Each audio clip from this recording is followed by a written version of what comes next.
This little baby. Whose baby is that? She's ratchet. She's ratchet. They gonna come after me, the mom police. What kind of mother are you? Can somebody put something in my glass? Because this is embarrassing.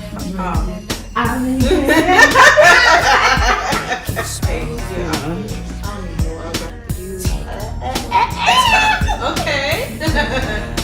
Welcome back, everybody. We're here with another episode of Sister Talk. I am King Kimmy Live, aka King Kimmy. Nikki's the one. I'm Nikki.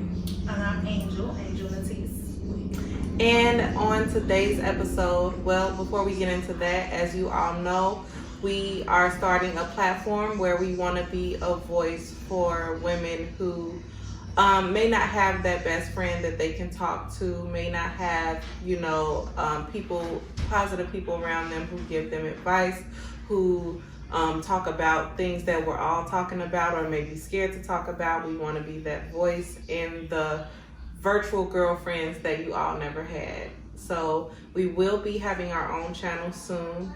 But until then, you can look for our videos on either one of our channels. Nikki's the one, King Kimmy Live. Angel Latisse will have a channel soon as well. So you can find our videos there. But we are happy to be here talking with you all. And today's subject is going to be daddy issues. Oh my gosh, I feel like this is something that's an unspoken thing, but it's so many people affected by daddy issues. But we're gonna first explain the definition of what a daddy issue is. So let's just start it off with Angie. What are you gonna tell us what's the definition of daddy issues, of having daddy issues? What does that mean?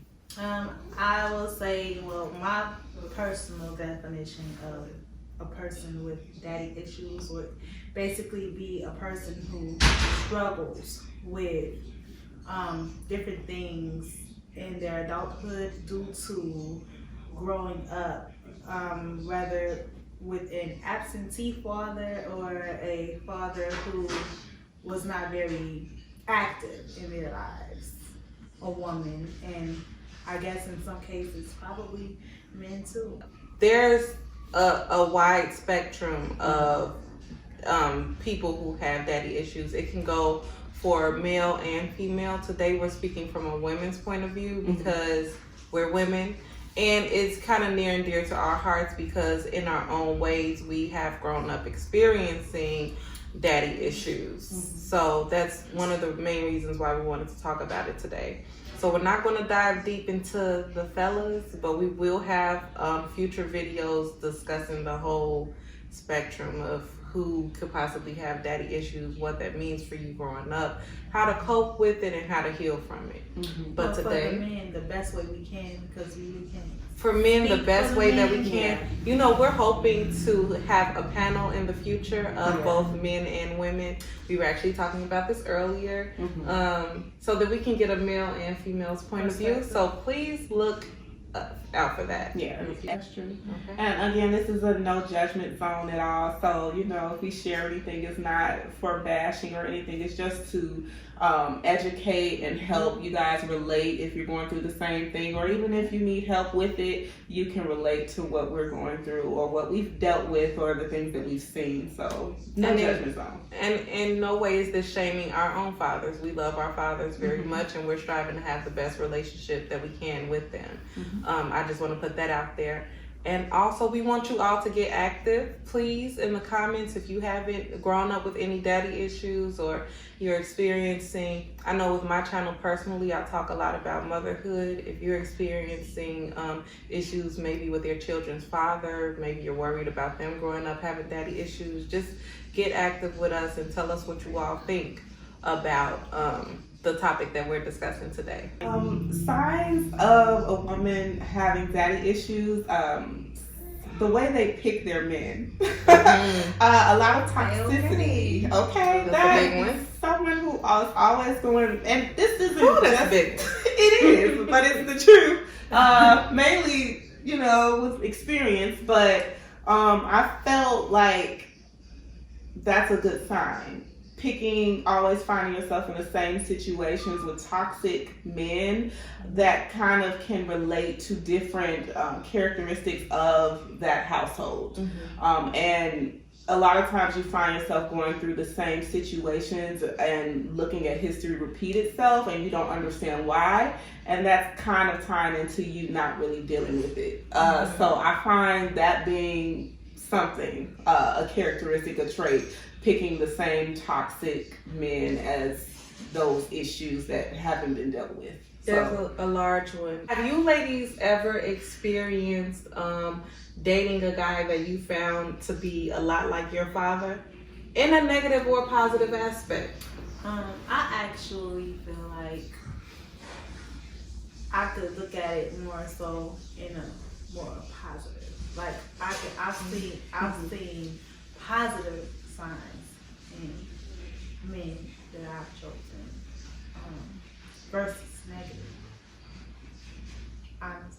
I think that's what we generally look for, like the positive, when not scouting, but looking at the good traits in our men. It's like, okay, the good things about our dad, if I can find that in the guy that I'm going to, spend my life with or share my time with, he needs to have those leadership aspects that my dad had. So if he doesn't, then move on to the next. Instead of trying something new and figuring out something new, you automatically want to go to those good characteristics that you grew up with. I know one thing that I personally look for, I think that has been consistent, that I personally look for in a man that is consistent with that is work ethic. His work ethic is incredible.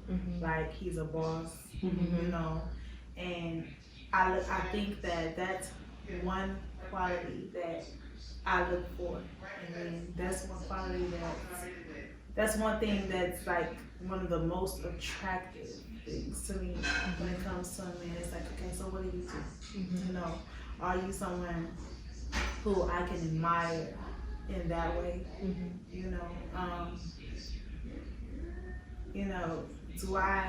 Are you motivated? You know what I mean? Like, do you care about your legacy? Exactly. That go-getter mentality. Do you care about your legacy? What are your views when it comes to taking care of your family? Things of that nature. I think those are some positive things that I look for in men. Constantly, almost like a must. You know how you have that list of things that you want, but you could do without, and then you have that list that these are must-haves. If you don't have that, then I think that that's kind of on that list that I kind of need to have that. So work ethic is very important to me because of that. Not only work ethic, I would say intellect. Like our father is very intelligent, so I will not go without that in a man. So very important. For me, I'm probably gonna dive deep with mine because I have experienced it on both sides. I think I look for a lot of positive attributes that my father carries about himself, and I have found that in men. However, I have also found some of the not so good qualities as well, subconsciously. I think that when you know what you're looking for in a man and you go after that, it's like, okay, I know I want a man who has this, I know I want a man who has that, to piggyback, because we have the same father, same parents. We're sisters. Right. Same parents. We're sisters. Definitely an intelligent man. Our father is extremely intelligent, can hold a conversation with you about any and everything. And from the point of us being small to growing up, being grown, we've always had conversations on so many levels that it made us well-rounded and well-versed in conversation. So I definitely want an intellectual man, an intelligent man, a man with a go-getter mentality, a provider. That's what my father was, a good provider. And so what I look for in a man is to be that provider. However, with that, sometimes when men are providers, they feel that providing is enough, in a monetary stance. That providing is enough. but they will not provide for you emotionally, and they will not be there for you mentally and emotionally. And I feel that at times in my childhood, a lot of times my father was present in the home, but absent emotionally and mentally. I do apologize if you hear that in the background. That's my daughter with her nana.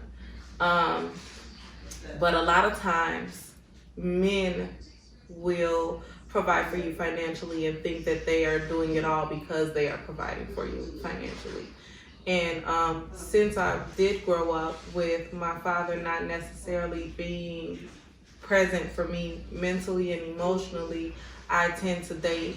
I have tended to date in my past emotionally unavailable men. And it came full circle for me in my last relationship when I was able to recognize that, because I realized while trying to, and I was doing this simultaneously, trying to repair a damaged relationship and trying to prepare a damaged relationship with my father. And in both of those relationships, I was basically told that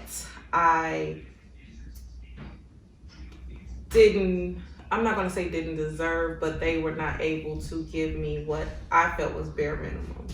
And when I realized that I was hearing that from the person that I was dating and my father, it came full circle for me. I realized, okay, I date people like my father. So you have to realize, if you keep going for the same type of guy, or if you keep going for similar qualities in a guy that's not necessarily good, you have to get to the root of it. May not be daddy issues, but sometimes it may. And for me, I've realized doing a lot of soul searching and doing a lot of work on myself, sometimes you have to look at the ugly. And for me, a lot of daddy issues came from that, because I realized what I needed as a child and what I wasn't getting.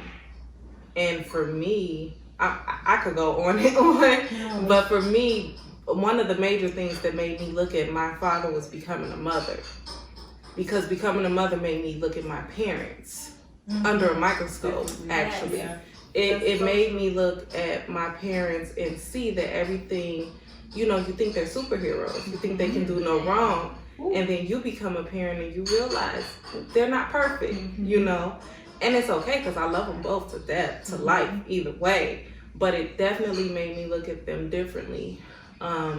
So it made me look at what I was lacking. It made me look at what I wanted from my daughter and what I wanted her father to be for her, because of what I didn't get from mine. And when I had to look at that, it just made me realize, okay, I gotta heal that inner child, because that inner child is wounded from these daddy issues. So that's my take on it. I feel like, in a sense, I'm kind of similar, but opposite, y'all. Because they had their father there, but they said, I don't want to mistalk it, but y'all said emotionally not there. He wasn't. With my dad, he wasn't there majority of the time, but when he was there, it was about money. Like, he was the breadwinner. My mom had a good job, but she told me herself, like, that was our money, our spending money. So that was his job. So that was the household. He was the provider, but my dad was very abusive. So I grew up knowing that, okay, the father, the man of the household, is supposed to provide. However, love is tied to a man hitting on you. But what kind of contradicted things with my mind was, okay, my dad never hit me. I never got a whooping from my father. And when I asked him, I'm like, Dad, why did you never hit me? And this was as a child. He was like, because I was afraid that I would hurt you. So I'm like, you love my mom enough to hit her, but why do you love me enough not to hit me? Like, it was a disconnect there. So every man, and not me knowing, like, I don't beat a man and be like, oh, you're going to beat me, so that means you love me. Every man that I've been with, it has been a abusive relationship. However, they were broke. Okay, so I'm used to it, man. Well, that's the disconnect that we're getting here, because like I found myself always being a go-getter. I've always been about my money, making it happen, because I'm like, well, this man is feminine, but he is controlling, so I don't get that. But I'm gonna get out here and get it, because if I don't, who else gonna do it in this household? So that's kind of where the masculinity came in, because I felt like I had to, and I just didn't have time for the excuses, but I could have been alone in the process of doing that. But that's kind of where I felt my love at subconsciously, was if we don't fight like he fought my mom, then he doesn't love me. If he's not toxic, then he don't love me. And that's where I knew that I had a problem. Okay, so this is realness here, y'all. Like it's not right, but it's what I went through growing up. So that's kind of what I was dealing with, and I'm still dealing with. I know that it's not right, and I'm dealing with it now. I'm working on myself, knowing that if a man hits you, he does not love you. That's just what it is. In such a major way. And let me just say that on a personal note, like we said in the first video, we are all best friends of over 15 years. So it's over 15 years. So I want to personally say, I see your growth. Yeah. I see where you come from and where you're going and how strong you've been just in everything. And I'm super proud of you. Melanin heals well, you guys. Let's just say that. It does. And so you're definitely doing the work and succeeded in a major way. Thank you. And that's all that we can deal hope. with. That as women, like, it is daddy issues. You know, one of the things. Your dad is the first example you have of how a man should treat a woman. Exactly. That's the first example you have, and that's why so many women go through their dating life or married life or whatever, dealing with similar issues to what may have happened in their home. Now, I'm all for breaking the cycle, you know, of what you may not want to deal with, you know, what you may have seen, but what you may not want for you personally. So it's tough. You know, I remember the love that was shown, you know. I do. I remember that. I remember, you know, dad coming home and mom and dad meeting in the middle of the living room and embracing one another. I remember him laying on the floor with his olives. I remember all of that too. It used to be just a thing. You know? He loves olives. And I remember all of that. And for me, I feel like where my daddy issues come in at is not being told how to deal with the opposite sex. Not having those talks, because that's important, you know. I look for a man with all of the good qualities that I saw in him. However, when, you know, it's only natural that you deal with people who mean you no good. You deal with men who mean you no good, you know. Nobody's gonna go and just, I mean, people probably have, but for the most part, I feel like most women are gonna deal with men who are dogs or, you know. In their lifetime, definitely. In their lifetime, right. And I just don't feel like I was taught the signs, you know, what to spot, you know, just the things that you tell your child. I feel like a lot of the fact that I'm a lady, you know, the fact that I am the way that I am comes a lot from my mother being very present, you know, and her teaching us how to be ladies. And so I'm fortunate for that. But as far as how to deal with the opposite sex, I never really was given the game. And so I feel like I could have avoided a lot of heartache had I been given the game, you know. And so while I will give him the credit and say he did show me positive things that I should look for in a man, he was an example. He wasn't all bad, you know. He did show good examples, but at the same time, like the things that I really needed growing up from him, a lot of them I don't feel like I had because he wasn't emotionally available, you know. And then just different ways. I don't feel comfortable going deep into everything, but just different things that occurred as far as how I was treated or things that were insinuated by him, I would say. You know, used to really get to me in my teen years.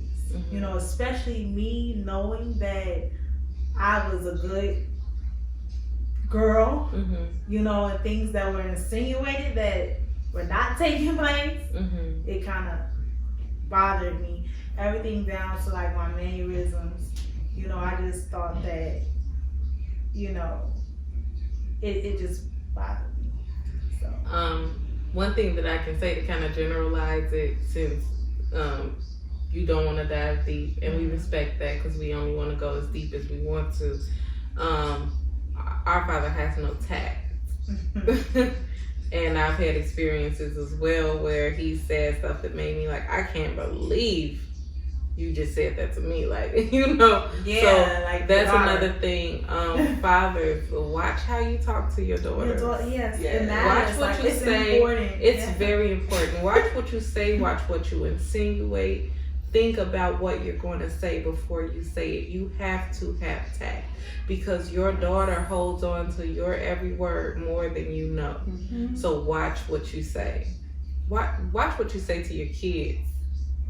Well, you guys can be, you know, pressed on it, but I'm not, okay? At 7 years old, let me tell you, my dad told me this was the prep on like men. This was the game, so y'all say. Okay. We were in his truck. This is where it all went down. Every time was in his truck. Okay. Okay. We had our meetings. Okay. So he's like, boo. That's what he used to call me. He like, boo.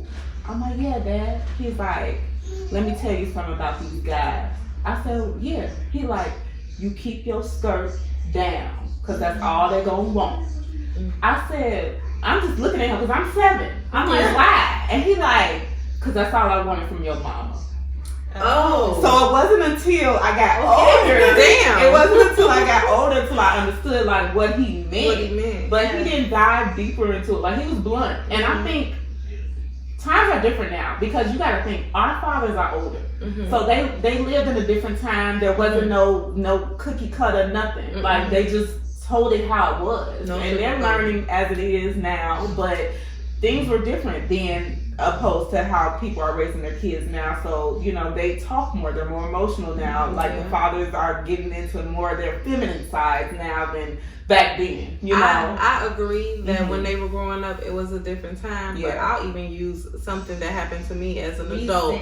Yes. Something recent that I feel is not okay. You may have grown up in a different time, but I feel like if you love your child, you watch what you say. Not saying that my father don't love me. I'm not saying that. But I just feel like you need to watch what you say because you don't know how it can affect a child. Now, I've been open on my channel about previous relationships, been in abusive relationships before, etc. I went to my father's house on my birthday. And I was with Avea and her dad, and my father and his fiance were there. And we were having a discussion about someone. Actually, the whole conversation, it doesn't even matter, but we were having a conversation about someone, and he then asked, oh, is she still, whatever had happened, it's because she's around this guy. And I said, no, she's actually not around that guy anymore. She doesn't talk to that guy anymore. And he was like, oh, because I thought she was going to be weak like you used to be. Referring to a time where I was actually in an abusive relationship and kept going back to that person. Now, being a battered woman and being weak are two different things. When you are a battered woman, you do tend to go back, but it's not because you're weak. The mentality of a battered woman is so much more different than a regular, logical thinking, mentally healthy woman. You can even say to a certain extent that they are they're challenged themselves, they're battling themselves mentally. So you can't say that because a woman goes back to a man, and this isn't giving any woman the green light to just keep going back to a man because she is battered. I was fortunate enough to get out of that situation. However, for my father to say, oh, I thought this person was going to be weak like you used to be, That was hurtful. that was very hurtful. And then to say it in front of my then boyfriend and your fiance is humiliating. Yeah. You know, the tact was not there. The thoughtfulness was not there. That's literally something that if you think it in your mind, you keep it in your mind. And to even think that your father feels like you're weak. Exactly. You know, just that was hurtful. And exactly. Like you think that's what you think think that I'm weak. Me. That's you what you think of me. And then for me, being a person who got out of that relationship, I was like, I would think that you would think that I'm strong because I overcame that. Exactly. But you only choose to point out, oh, you're weak because you went through that. Mm-hmm. So for me, that was very hurtful. I still honestly am struggling to develop a relationship in my adulthood with my father because of many things. But you have to watch what you say to your kids, even in their adulthood, because a lot of us don't realize that we're walking around with the subconscious of that hurt inner child. We don't, we're adults, we can do whatever we want to do, but we're acting, what we're projecting is that unhealed, hurt inner child, you know, that we haven't even begun to do the work on, you know, to heal. So a lot of things stick. So and that's why I feel like your parents' words, and then with us being parents now, we have to be strong on what those daddies say and what we say, because it's certain things that we will always remember as adults in childhood, even still. So it's like we have to be very careful with our wording and just be empowering to our kids now. Learn from that, those mistakes that they made. And we got to understand also that, you know, this is how they were brought up. So they only did what they knew. So we know better now, so we have to do better. Absolutely. To break that. We definitely have to do better. Yeah. And I will say it does really make me pay attention to, like, you know, my kids and what they experience with their father. You know, and fortunately, he's a great father.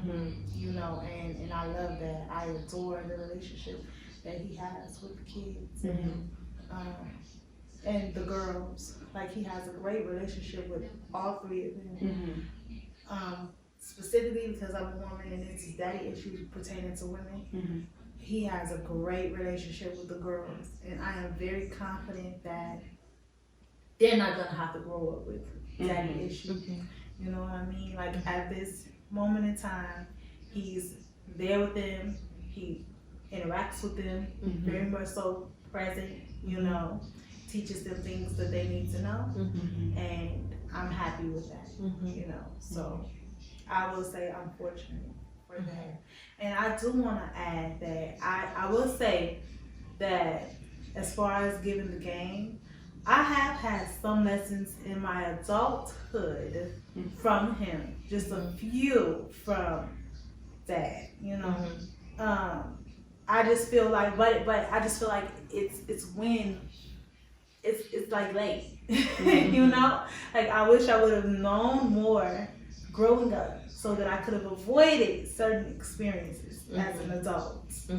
You know, instead of getting the game while going through, you know. But I will say this, even more so as an adult, when you are given the game by people who you respect, they will give you that game, you'll take into account what they say, and you will understand where they're coming from.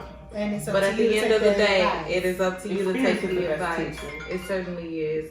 Experience is definitely the best teacher, and it's definitely a lot of our teachers, you know, because we've all been in situations where we've gotten the best advice that we could possibly get, And you didn't know, take it. and we didn't take it. That's My true. mama put I'm me guilty. on I've gotten game. it so much. I'm guilty. My mama put me on so I've much gotten it game. so much. I didn't listen. I've gotten it so much. Okay. I didn't I've listen. gotten it so I much. was hard-headed. One thing that I can remember my father telling me, I had a boyfriend years and years ago. I was 17, stupid, in love, thought I was in love.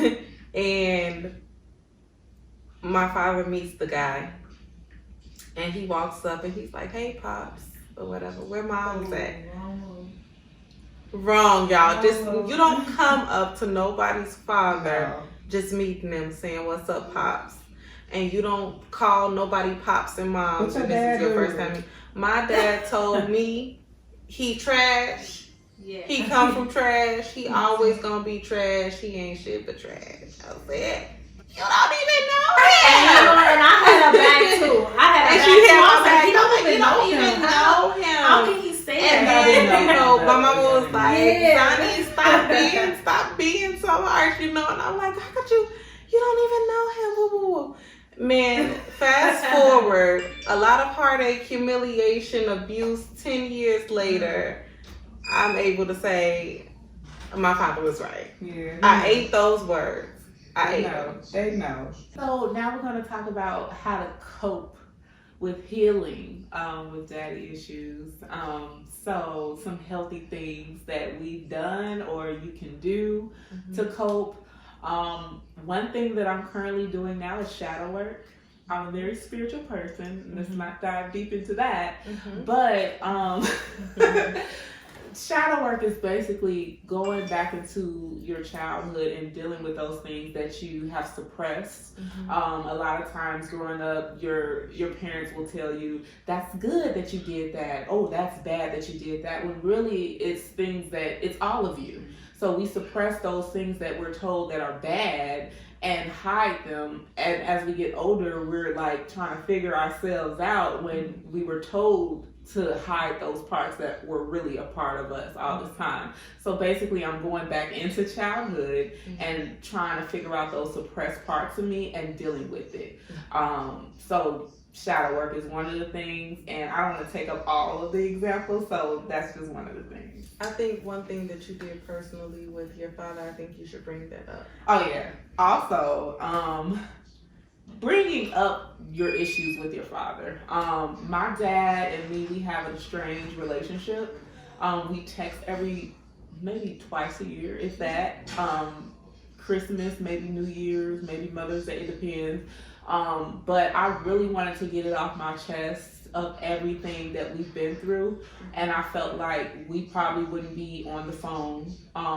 We only see each other at funerals, and I didn't want this to be something that we talked about over the phone or at a funeral, because I don't feel like that is appropriate. So I decided to write him a letter to just tell him about everything that I felt, not to point the finger at him, but just to let him know that, hey, this wasn't okay, that affected me, but I understand that parents are perfect, you know what I mean? So I just laid it all out in a letter. I mailed it to him, and it was more so for me to let go and to let him know the things that I felt weren't okay, but to let him know that I understand with being a parent, you know, that parents aren't perfect. We're all still trying to figure things out. So it was for me to let go, not to get a response, but I feel so much better since I wrote that letter. And that was November that I wrote it. So it was still pretty recent, but I feel so much better that I let that go. Like, it was a big load off of my heart, and I felt good about it. So yeah, that's what I did to cope. One of the things that I did to cope was actually confront my father with the issues that I've had. I think that it does good when you just talk about it, but I think it's important to know before you go and talk to them about it why you are going to talk to them about it. And a part of, I think, having peace and making peace with any situation is knowing that the only person you can control is yourself. You can't control how they react to you, how they respond to you, what they do moving forward. If they give you a good response or a bad response, you cannot control that. So I think when going in to confront a situation or to confront a person, you have to know that you're doing it for yourself. You're doing it for your own peace of mind and for your own closure. So at the end of the day, though my attempts may not have necessarily been as effective as I wanted them to be or as successful as I wanted them to be, I'm happy knowing that I did it for me. I'm happy knowing that I let him know how I feel. Now, the ball may be in his court for him to either do better or not do better, but at least I know moving forward I won't have any regrets, and I let him know how I felt about everything. So just make sure that you are first and foremost doing it for you, doing it to get it off your chest and doing it for your own healing. So that's something that I've done. Therapy works. It works. Yeah, I have a great therapist right now. You know, and therapists, you know, they have the ability to give you tools that you may not have thought of to cope with different situations in your life. And sometimes they help you to realize issues that you didn't even know you had. You know, sometimes you have issues, but you don't, and you know that there's an issue, but you don't know where it's stemming from. It kind of help you find the source of where that issue came from. So yes, I would encourage anyone who's trying to heal from anything really to seek therapy. It really helps. And I will say this, like, don't be discouraged if you come across a therapist that really doesn't help you at all. That's just not the therapist for you. Sometimes it's like trial and error trying to find a therapist, you know? And so a good therapist can really help heal. Absolutely. I mean, I just started therapy myself. I recommend it for anybody that's trying to do any type of work and you just need a different perspective, or someone who's unbiased to give you a different perspective and a different outlook on life. I'm currently looking for a good therapist because I think I've been through 3. And yeah, they didn't work out. So I'm still looking. I've been through 2. One, last time I was at therapy before this recent try at it was when I was pregnant with my daughter, and that therapist was actually amazing. He was amazing. Unfortunately, I can't find him, but Where you go? I don't know where he went. I don't know where he's at, but anybody, okay. He was great though. But yeah, I strongly encourage that. Don't ever feel like you should be ashamed or it's something that you shouldn't think about. Predominantly in the Black community, don't think that it's something that, you know, is frowned upon. Get whatever help you feel like you need to get, whatever's going to help you, whatever's going to make you feel better. Because at the end of the day, the only person that's really going to sit with you and how you feel is you. That's true. So. And sometimes with therapy, you know, it's the idea of telling someone your business. Especially if you're a private person, because I know prior to starting therapy, I was nervous. Like as the day of my first session approached, I was nervous. As it grew closer to that day, I was even more nervous. Like my nerves were all over the place because I'm like, I'm about to tell this lady my business. And then I had to remind myself of HIPAA laws and stuff like that. I'm like, well, this is probably the safest person to talk to because she can't go and, you know, tell your business to me. So yeah, I know that sometimes it's just the idea of telling someone what sometimes it's hard for you to even say out loud to yourself. You know, so I feel like it takes a lot of courage to even seek that. So for those who have taken that step, I applaud you all, you know, because it's not easy. It's not. But it's best to speak to somebody that knows nothing about anybody in your life. Mhm. That's, objective. Because they're unbiased. Unbiased, and they went to school for this. Mhm. That's what they do. And a lot of times I find that I know the answers to my problems. I just don't know the steps to take to, get through them. Right. So I just gotta find the right one. At the end of the day. So overall, guys, some of the things that you can do, write a letter if you don't really talk to your father, but you know where he is. If you don't know where your father is, you never met your father, and you have daddy issues because you've never met your father, he was never there, not even for you to contact every once in a while. Write a letter to him, even though you may not be able to mail it. A lot of times it helps to write things out. You may not know who you're sending that letter to, where you're sending that letter, but I encourage you to write it out. If you do have a relationship with your father and you are able to talk to him about your feelings, talk to him. Don't do it with any animosity or any strife or any hostility. Just go to him and let him know how you feel.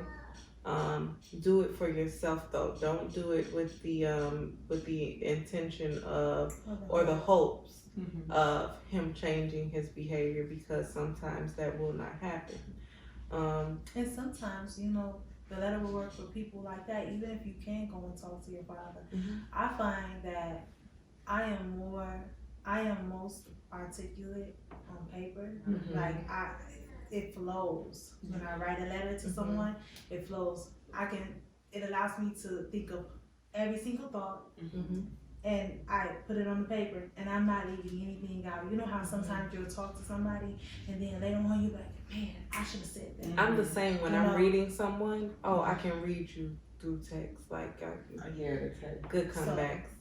Yeah, so I just think that, sometimes it's just better to write a Sometimes letter, it is even better. if you do have access to that person. And I would recommend, like I told you, when you mail the letter, make sure you get that, the tracking, the confirmation that they saw the letter, because what you don't want is, you don't want to mail a letter and you don't get the confirmation that they received it, and then your mind plays tricks on you like, well, maybe he hasn't read it, maybe he hasn't received it.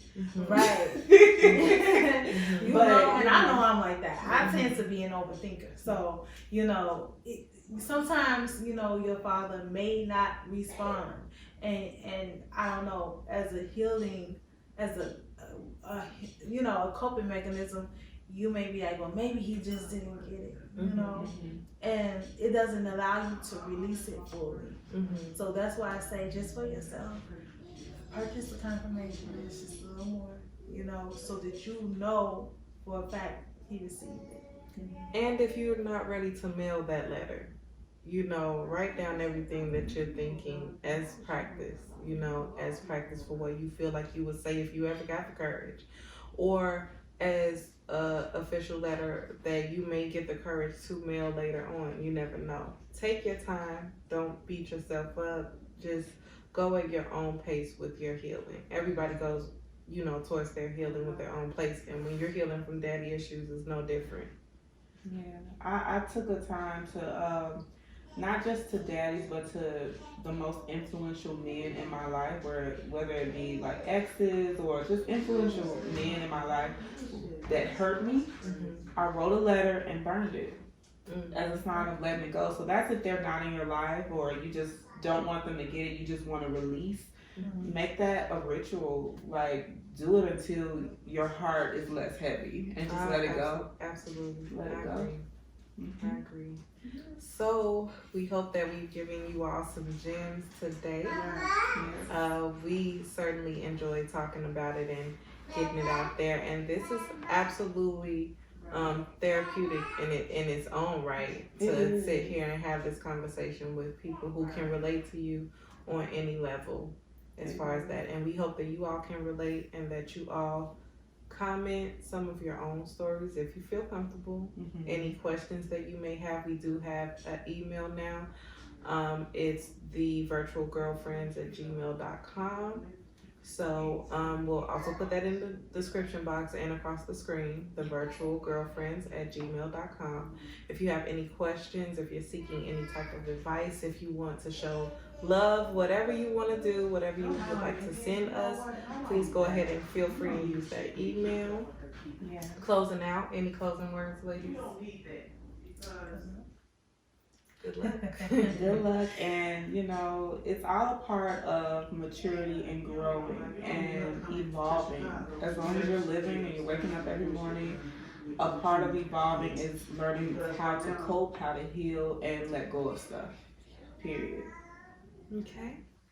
Thank you all for watching. We hope that this really catches on with you all. We enjoy doing them, and we're going to do many, many more to come. Many conversations, whether it be deep, funny, informative. Yes. We're trying to bring all of it to you all. Get used to our faces. Exactly. Thank you so much for tuning in with us, and we will see you in the next one. Bye.